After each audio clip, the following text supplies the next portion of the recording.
what a pleasure to be here. Thank you to EDW and Lois Frankel for gathering us together. Let me start by expressing my immense gratitude for the selfless patriotism of President Joe Biden. Yes! He is one of the most impactful presidents in modern history, with a record of achievement that will reverberate for generations to come. Now, as Vice President Harris seeks to build on that progress, as she fights to save our democracy and create an economy that works for working people and to protect reproductive freedom across this country, the Democratic women of the House offer our proud, full-throated endorsement of her campaign for President of the United States.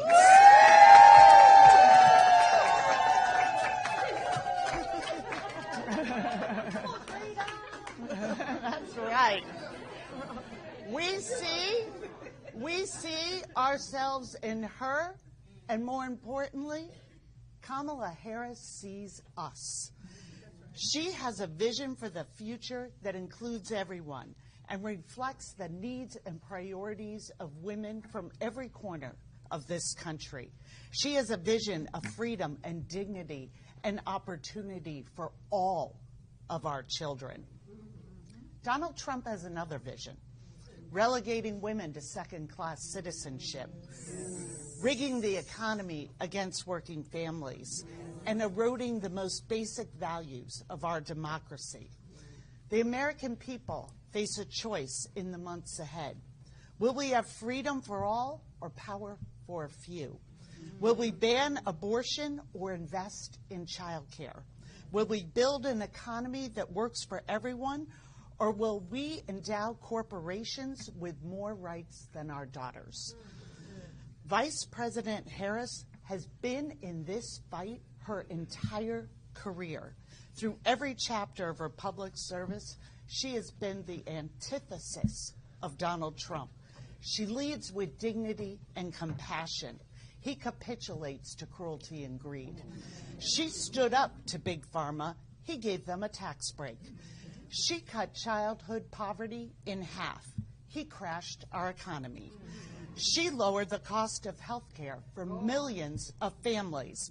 He wants to gut Medicare and repeal the ACA. She prosecuted sex offenders. He is one. The stakes of this election are without precedent. Our democracy is on the line. Our freedom is on the line. The unfulfilled promise of our republic is on the line. And thank goodness we have a champion in Kamala Harris who has stood forward. We are united behind her because she is the experienced leader we need at this moment, at this crossroads in our history, to be our champion, to reject extremism and build a future worthy of all of our children. And speaking of champions for children, it is my pleasure to yield this podium to the iconic, the legendary Speaker Emerita, Nancy Pelosi.